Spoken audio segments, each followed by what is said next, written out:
Hello बच्चों, इस video में हम लोग जो चैप्टर नंबर 4 है मेटल एंड नॉन मेटल का, तो उसका पार्ट 2 करेंगे।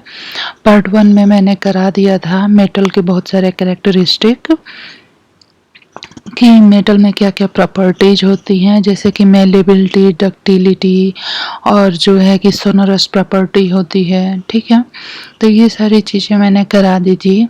अब यहाँ पे हम लोग करेंगे कि पार्ट 2 वीडियो में रिएक्शन विद द वाटर। ठीक है, तो मेटल्स और नॉन मेटल वाटर के साथ किस तरह से रिएक्ट करते हैं, इसके विषय में हम लोग इस वीडियो में जानेंगे। ठीक है, इससे पहले आप मेरे वीडियो को ज़रूर से सब्सक्राइब कर लीजिए मेरे चैनल को, और मेरे वीडियो को लाइक करिए और शेयर करिए। ठीक है, और इसमें जो आगे क्वेश्चन आंसर दिए हुए हैं वो भी मैं कराऊंगी। ठीक है, तो चलिए स्टार्ट करते हैं मेटल्स के बारे में।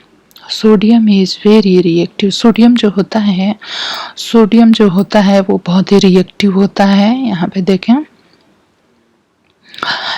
it reacts vigorously with the oxygen and the water. A lot of heat is generated in the reaction. It is there stored in the kerosene oil. तो आपने पढ़ा पहले ही इसी चैप्टर में कि सोडियम और पोटेशियम सॉफ्ट मेटल होती है, मरकरी लिक्विड मेटल होती है, केवल एक, जो कि रूम टेम्परेचर पे लिक्विड स्टेट में रहती है। और जो सोडियम मेटल है यह ऑक्सीजन से और वाटर से बहुत ही तेजी से रिएक्शन करता है, और यह केरोसिन में इसलिए स्टोर करके रखा जाता है।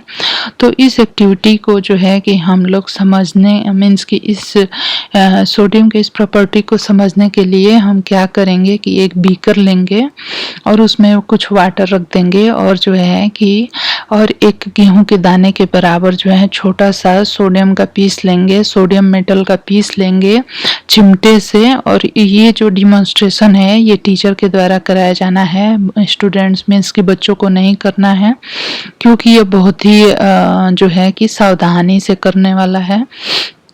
और चिमटे से गेहूं के दाने के बराबर हम कि सोडियम को लेके उसको फिल्टर पेपर से सुखा लेंगे, और उसको कॉटन में रैप करके, और इस वाटर में, जिस बीकर में हमने वाटर थोड़ा रखा है उसमें डालेंगे, तो हमें इस तरह से कुछ लाइट और हीट पैदा होगी और वो दिखेगी। ठीक है, तो यहाँ पे कि हम इसके टेस्ट भी करेंगे, एसिडिक है कि बेसिक है, इसके लिए हम फिल्टर पेपर का यूज करेंगे।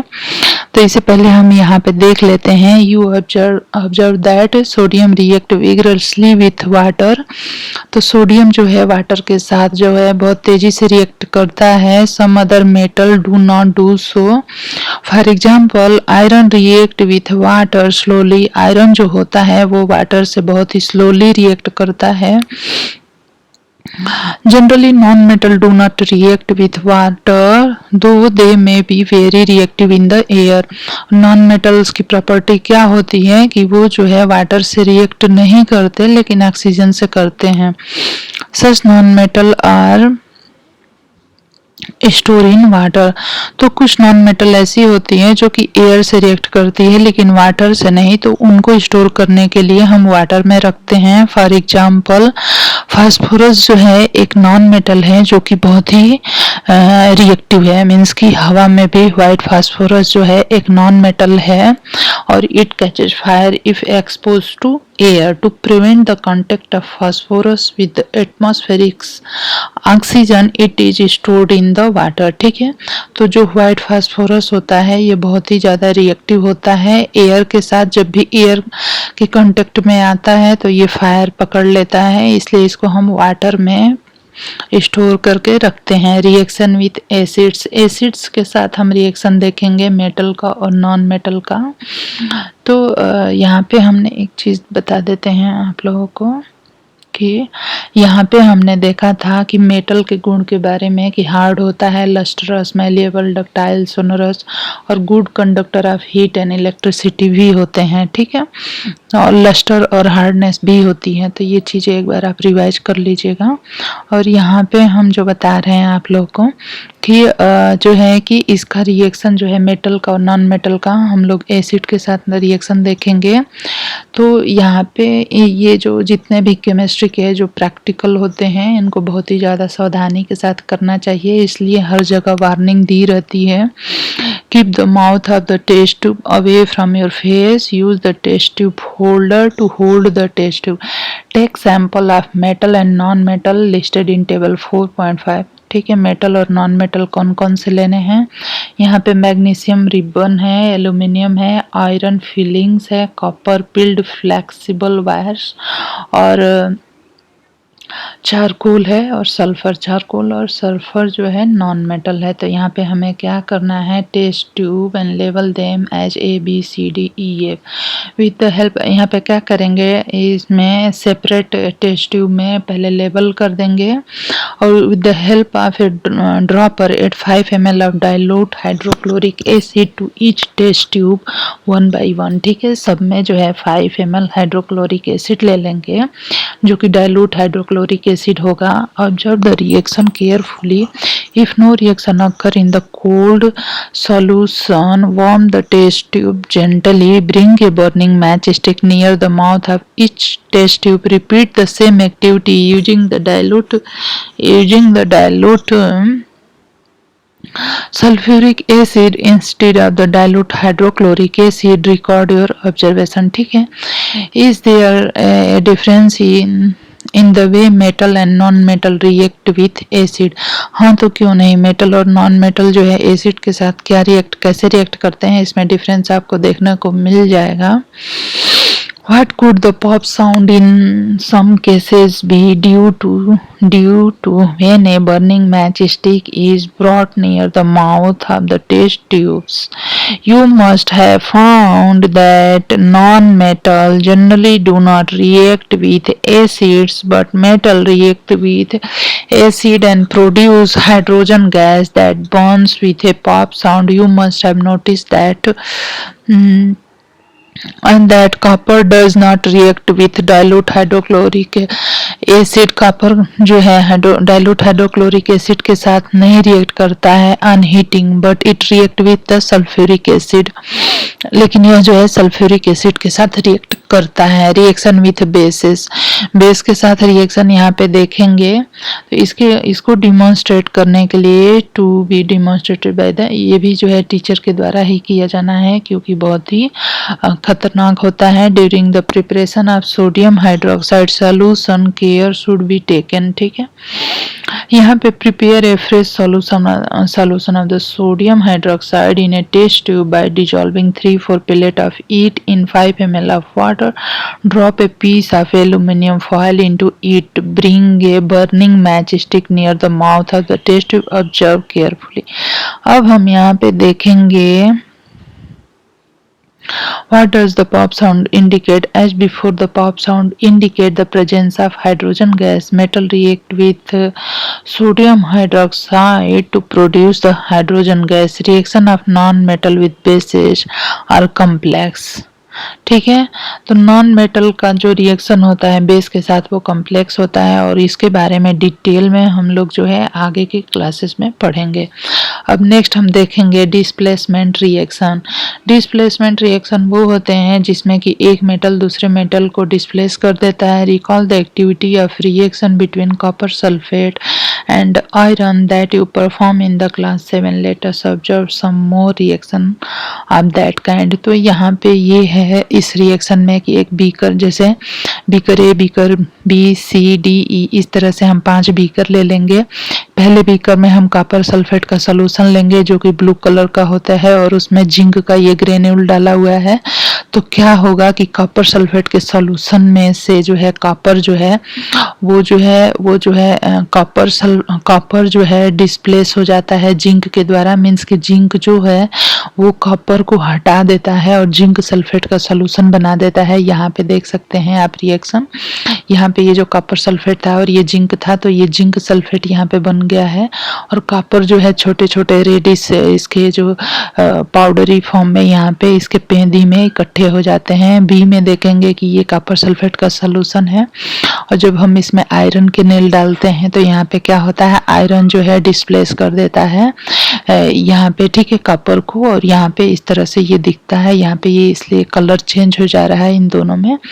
तीसरा जो है जिंक सल्फेट है और कॉपर टर्निंग है, ठीक है, तो यहाँ पे कोई चेंजेस नहीं आ रहा है। कॉपर डाले हैं जिंक सल्फेट के सॉल्यूशन में, जब हम कॉपर डालते हैं तो कोई चेंज नहीं आता है। आयरन सल्फेट के सॉल्यूशन में जब हम कॉपर डालते हैं ये डी वाले में तो कोई चेंज नहीं आता है। यहाँ पे जिंक सल्फेट के सॉल्यूशन में जब हम आयरन डालते हैं तो कोई चेंज नहीं आता है।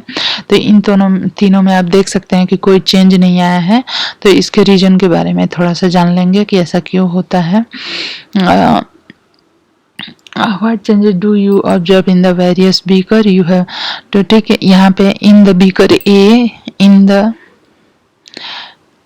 इन बीकर ए जिंक जो है यही जो मैंने बताया रिप्लेस कर देता है। That is why the blue colour of the copper sulphate disappear and powder यहाँ पे दिखता है। और ये रिएक्शन इस तरह से होती है जो मैंने आपको पहले ही बता दिया है। फिर यहाँ पे देखेंगे you can write down the reaction taking place in beaker B in the similar manner. बहुत ही आसान है। There could have been displacement of zinc by copper in beaker C and by iron in beaker E. Similarly, iron could be displaced by copper in beaker D. Since we do not see any change in the beaker C, we can infer that copper is not able to replace zinc from the zinc sulfate. But why? Means कि beaker C में और D में और E में कोई changes नहीं आ रहे हैं। तो हम यहाँ पे कह रहे हैं कि जिंक सल्फेट के सॉल्यूशन में जब हम कॉपर डालते हैं तो कॉपर जो है जिंक को नहीं हटा पाता। तो ऐसा क्यों होता है? व्हेन जिंक कैन, क्योंकि जिंक जो है कॉपर को तो हटा दे रहा है। कॉपर सल्फेट के सॉल्यूशन में जब हमने जिंक डाला तो जिंक जो है जिंक सल्फेट सॉल्यूशन बना देता है और कॉपर को डिस्प्लेस कर देता है। लेकिन ऐसा ठीक इसके वाइस वर्सा केस में नहीं होता है। तो ऐसा क्यों है?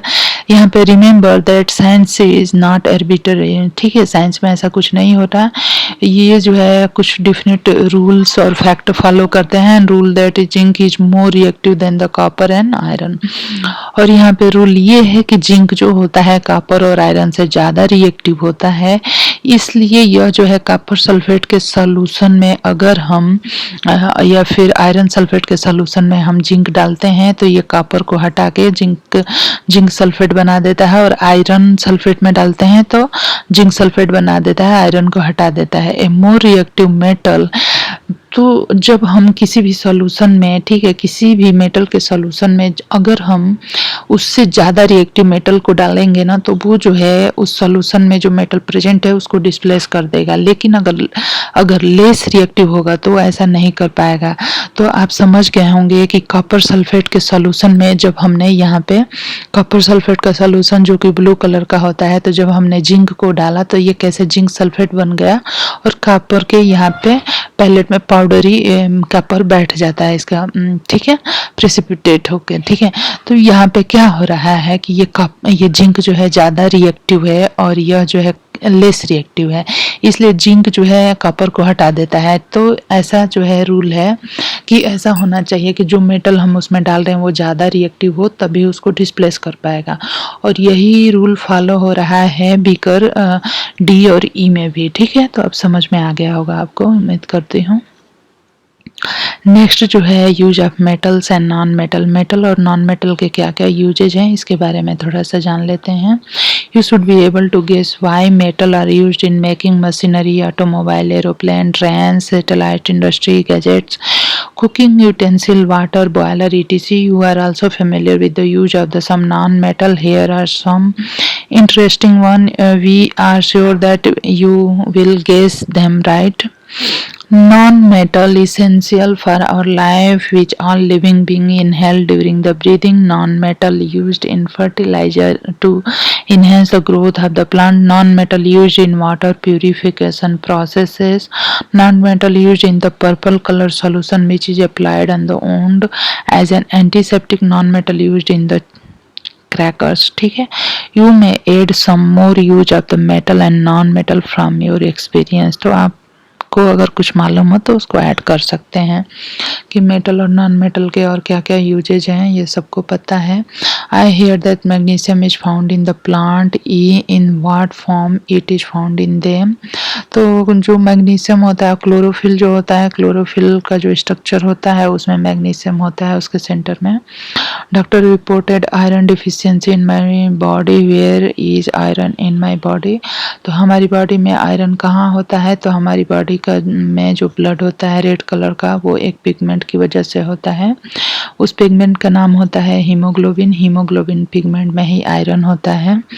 यहाँ पे दिया है कि क्लास 7 में आपने पढ़ा, you have learn that in the chemical reaction new substances are form. This substances are different from those which underwent the reaction. Now if a substance cannot be broken down further by chemical reaction, by cooling, heating or by electrolysis, it is called element. Sulfur is an element, so is iron. Carbon too is an element. The smallest unit of an element is atom. A sample of an element contain only one kind of the atom. That the atom of an element remain unaffected by the physical changes in the element. For example, an atom of the liquid sulfur would be exactly the same as the atom of the solid or the vapor sulfur। ठीक है, तो यहाँ पे ये चीज़ें समझ में आ गई होगी। although we have an infinite variety of substances in the universe, universe में बहुत सारी वेराइटी के substances हैं। the number of the element forming these substances is limited. There are no more than 92 naturally occurring elements हैं हमारे धरती पे। An important classification of element is in term of the metal and non-metal। ठीक है, और इन elements को हमने metal और नॉन मेटल में बांट के रखा हुआ है। मोस्ट ऑफ द एलिमेंट जो होते हैं वो मेटल होते हैं और 20 से लेस देन 20 या नॉन मेटल हैं। ठीक है, तो नॉन मेटल जो है वो बहुत ही कम है और ज़्यादा से ज़्यादा जो है मेटल हैं। Few are the metalloid, means कि मेटलॉइड किसको कहते हैं, जिनमें दोनों के कैरेक्टर होते हैं, मेटल के भी और नॉन मेटल के भी। तो आपको ये वीडियो कैसा लगा, मुझे उम्मीद है आपको समझ में आ गया होगा। तो मुझे ज़रूर से बताइए और मेरे चैनल को ज़रूर से सब्सक्राइब करें। धन्यवाद।